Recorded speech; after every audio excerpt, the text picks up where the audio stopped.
The last day of October, 1888, arrived with a sky the color of a bruised plum and a wind that carried the first true bite of winter. Annalise stood on the porch of the small cabin that had been her home for 7 years, her husband's home for 20 before that, and watched Mr. Finch staple the notice to the door. The paper, a stark white rectangle against the weathered grey wood, fluttered violently in the wind. Her German shepherd, Kaiser, growled low in his chest, a sound like distant thunder, his body pressed firmly against her leg.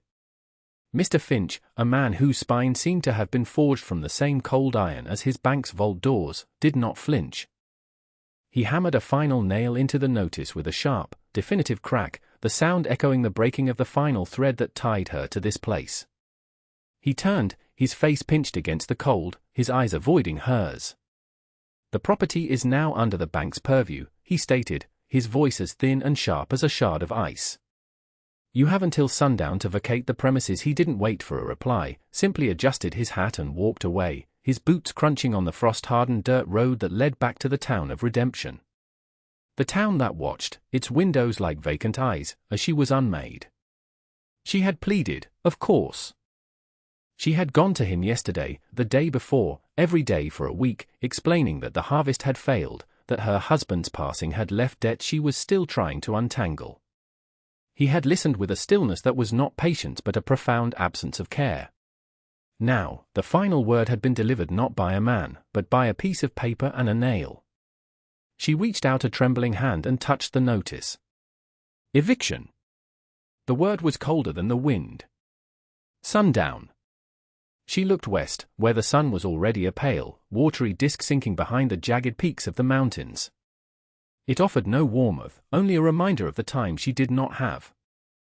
She had so little to her name, a satchel containing her husband's spare shirt, a small tin of dried beans, a water skin, a flint and steel, and a heavy wool blanket. Everything else, the furniture her husband had built, the pot she had cooked in, the life they had shared, was now the property of the bank. Kaiser whined softly, nudging his head against her hand.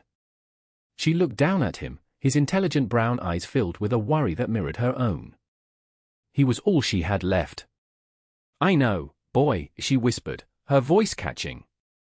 "I know." The town remained silent. No one came out. No door opened. They were all preparing for winter, hoarding their supplies, securing their homes, turning their backs on the woman who was about to face it with nothing. She was a loose end, a problem they were relieved to see carried away by the wind. Annalise took a deep breath, the frigid air burning her lungs. She would not give them the satisfaction of her tears. She turned her back on the cabin, on the town, on the life that was no longer hers, and with Kaiser at her side, she started walking toward the mountains. She walked away from the scent of wood smoke and the distant, muted sounds of life in Redemption, heading toward a silence that was vast and absolute. The sun bled out across the horizon, painting the undersides of the clouds in shades of rust and violet, a beautiful, heartbreaking farewell. With each step, the path grew less certain, dissolving from a worn track into a faint suggestion across the hard, unforgiving ground.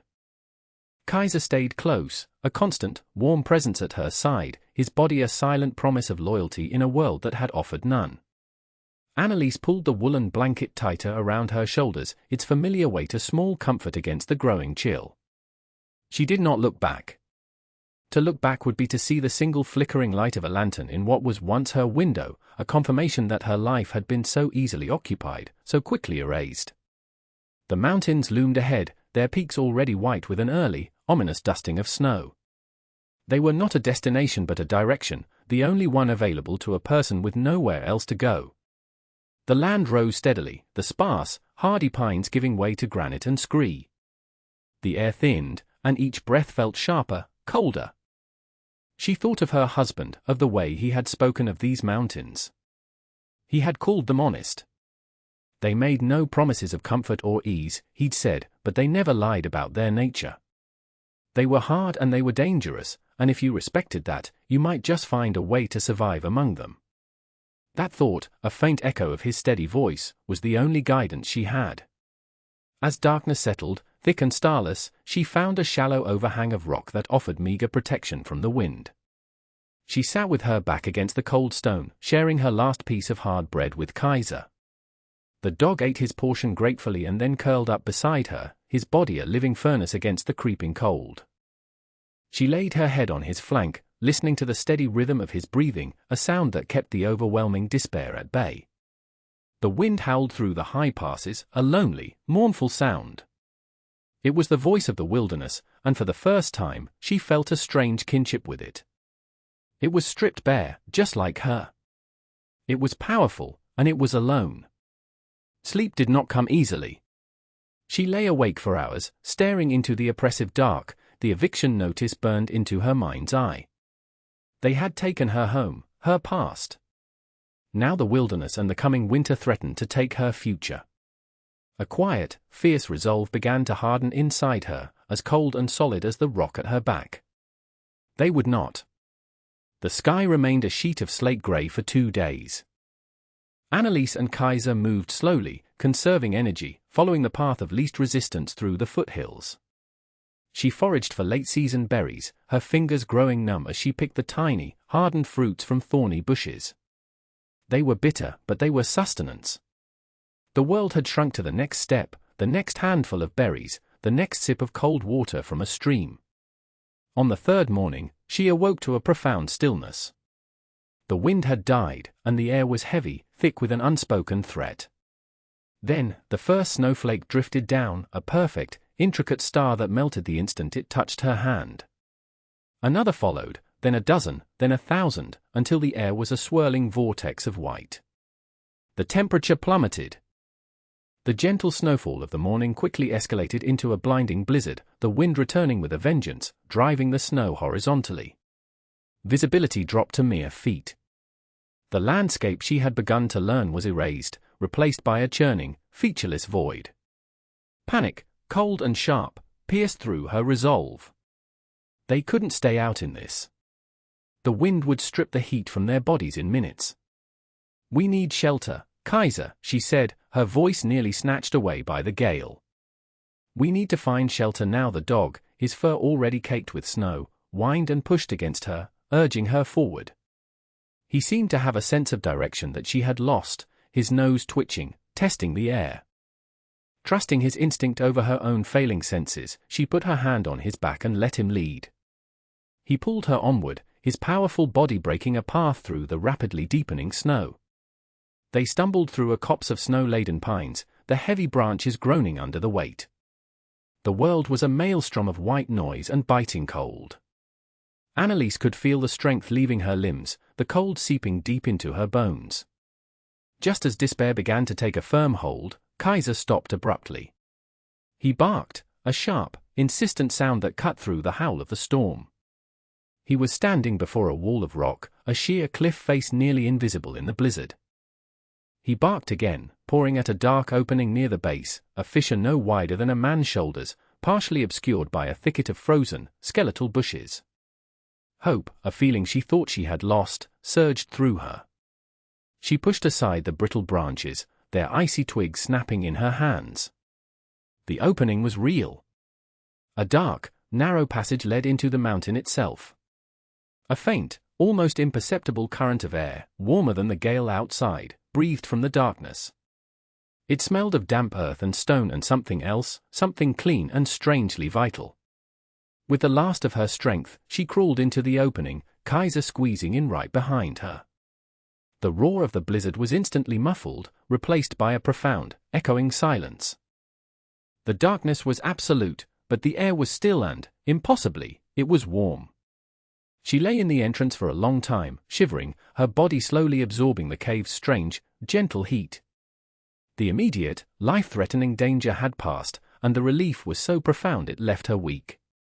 Kaiser licked the snow from her face, his presence a steady anchor in the disorienting darkness. Using her flint and steel, she managed to coax a tiny flame from a piece of lint in her pocket, igniting the stub of a candle she carried for emergencies. The small light pushed back the immense darkness, revealing the nature of her refuge. The passage opened into a larger chamber, the ceiling arching high above her head, lost in shadow. The walls were smooth stone, sculpted by millennia of some unseen force. The air was humid, carrying the scent of minerals and wet earth. The source of the warmth was not immediately apparent. Holding the candle aloft, she moved deeper into the cave, Kaiser padding silently beside her. The floor sloped gently downward. The sound of trickling water grew louder, echoing softly in the vast chamber. She followed the sound around a massive pillar of rock and then she saw it. In a basin at the far end of the chamber, steam rose in soft, ethereal plumes from a pool of water. The surface of the pool was perfectly still, reflecting the flickering candlelight like a dark mirror. The water was almost black, but impossibly clear. She knelt at the edge, the stone warm beneath her knees. Tentatively, she dipped her fingers into the water. It was hot, not scalding, but as warm as a summer bath. A natural hot spring, hidden deep within the mountain. Tears welled in her eyes, hot against her frozen cheeks. It was more than a shelter, it was a miracle. A place of impossible warmth in the heart of a frozen wilderness. She looked around the chamber, her small candle flame revealing its scale. It was immense, a natural cathedral of stone. There were dry, level areas perfect for sleeping, and the constant source of warm, fresh water meant she would not dehydrate. For the first time since Mr. Finch had hammered that notice to her door, a genuine sense of hope took root in her heart. This was not just a place to hide from a storm.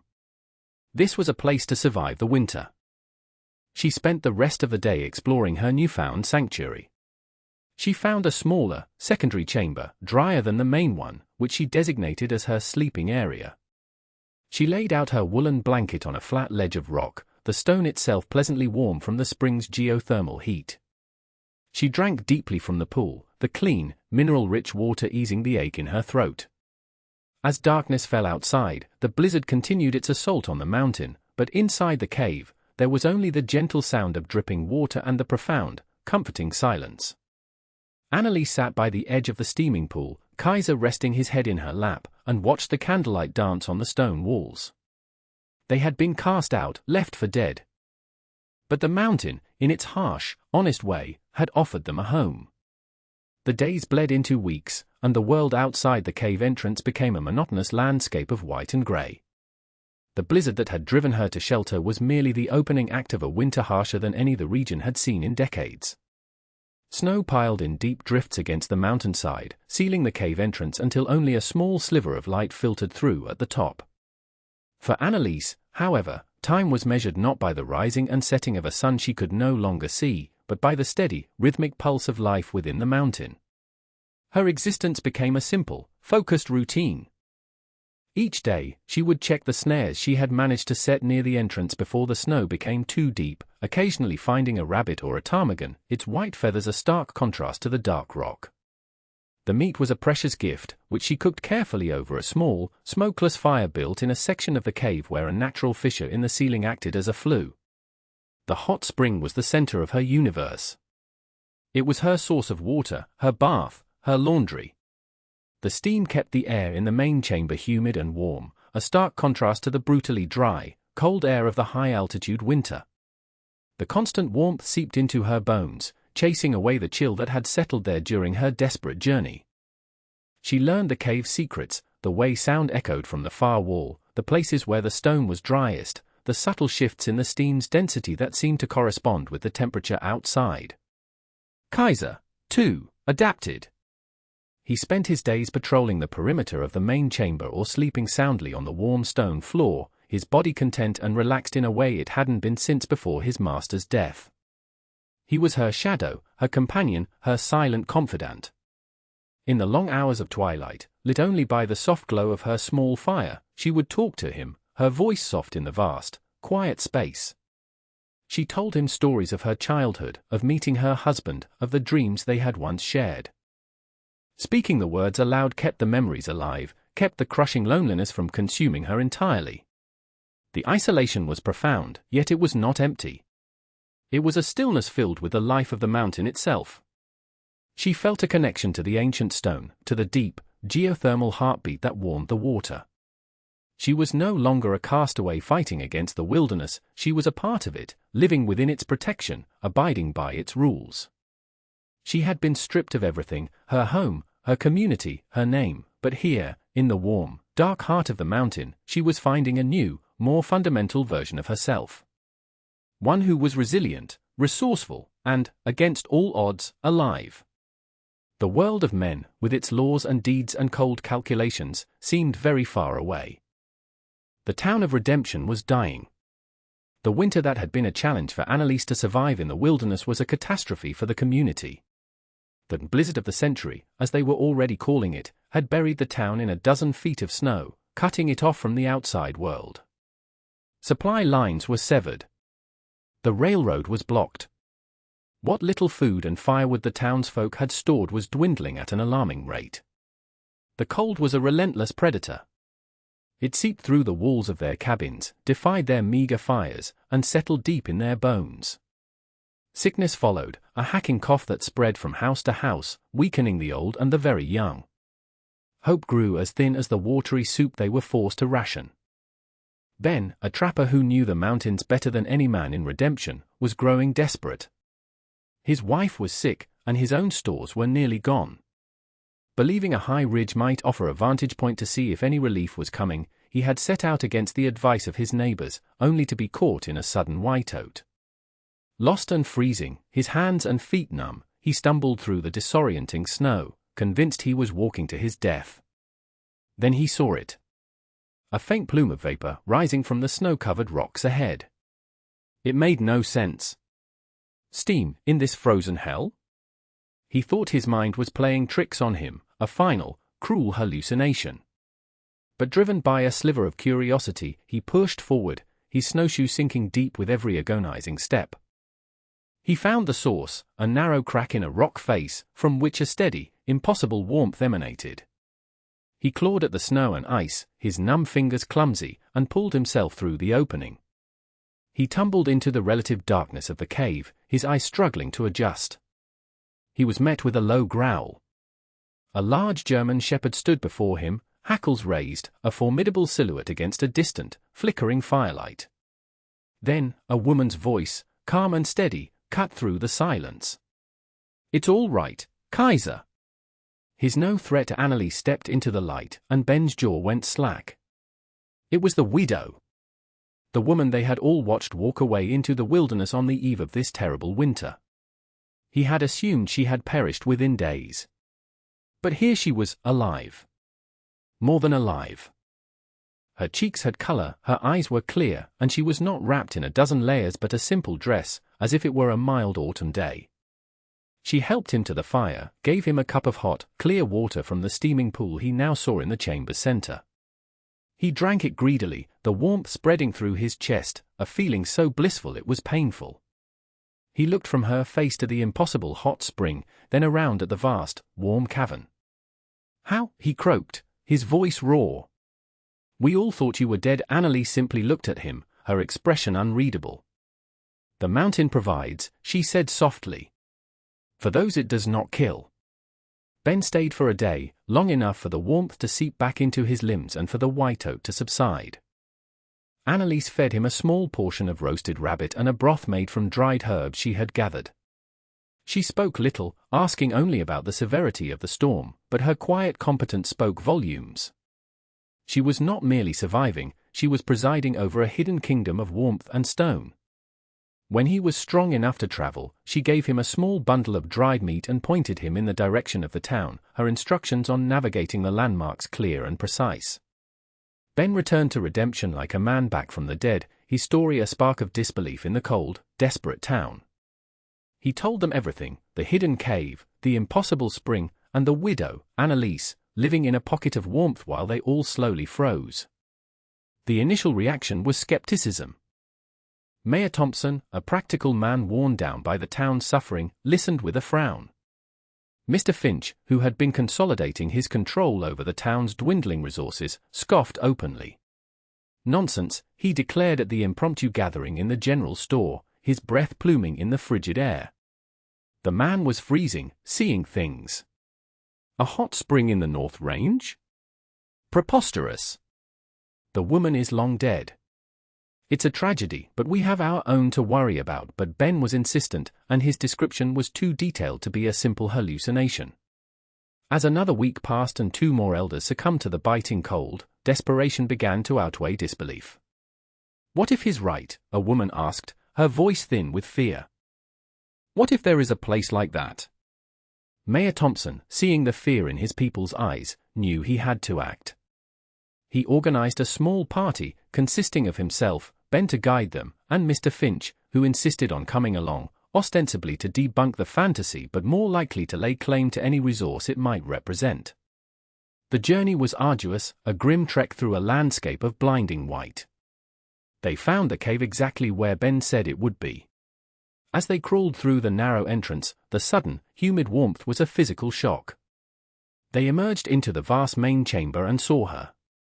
Annalise was sitting by the fire, mending her blanket. She looked up as they entered, her expression calm, unsurprised. Kaiser rose to his feet, a low rumble in his chest, but he remained by her side. "Annalise," Mayor Thompson breathed, his voice filled with awe. Mr. Finch pushed past him, his eyes wide as he took in the steaming pool, the immense space. His banker's mind immediately began calculating its value. "This land is unclaimed," he said, his voice sharp and proprietary. "By rights of discovery, it falls under the bank's jurisdiction." Annalise met his gaze, her calm unwavering. "The mountain does not care for your jurisdictions, Mr. Finch," she said, her voice quiet but resonant in the great stone chamber. "It keeps who it will keep."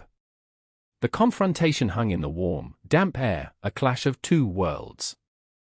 Mr. Finch, representing the world of deeds, laws, and ownership, and Annalise, embodying a more ancient law, that of survival. Mayor Thompson, caught between them, saw the truth in her eyes. This place was not something to be owned, it was a sanctuary, and she was its keeper. They returned to Redemption with the unbelievable news, leaving Finch to fume about his supposed rights. The confirmation that a refuge existed, however, did little to change the immediate reality. The cold was a physical entity, an occupying force that was slowly strangling the town. And then the true heart of the winter arrived. A storm, even more ferocious than the first, descended from the north. The sky turned a bruised, permanent twilight, and the wind shrieked like a banshee, piling snow up to the eaves of the houses, sealing people inside their frozen homes. Firewood, already scarce, became more precious than gold. The last of the salted meat was gone. The town's collective fire was dying. It was Mayor Thompson who made the decision. His own daughter was shivering with fever, her small body struggling for warmth beneath a pile of thin blankets. He could not watch her, or any of the others, perish. Humbling himself was a small price to pay for their lives. He gathered the strongest remaining men and they began the desperate work of digging a path from the center of town toward the mountain, a trench through the towering snowdrifts. It was brutal, exhausting labor. When the path was clear, he went from door to door. He spoke to the families with young children, to the elderly, to the sick. "There is a place," he told them, his voice hoarse with effort and cold. "A place of warmth. The widow will take us in." There was no more skepticism, only a desperate, clinging hope. A slow procession began. A small, miserable column of Redemption's most vulnerable citizens, bundled in every scrap of cloth they owned, shuffled through the snow trench, leaning on each other for support. They moved like ghosts through the howling blizzard, their faces numb, their hope a tiny, flickering flame against an overwhelming darkness. Annalise saw them coming.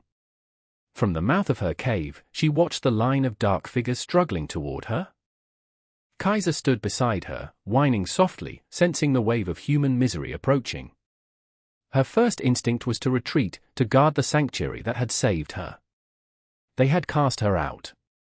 They had watched her leave with nothing. Why should she share her miracle with them? She looked at the approaching figures, saw the small shapes of children being carried, saw the stooped forms of the old.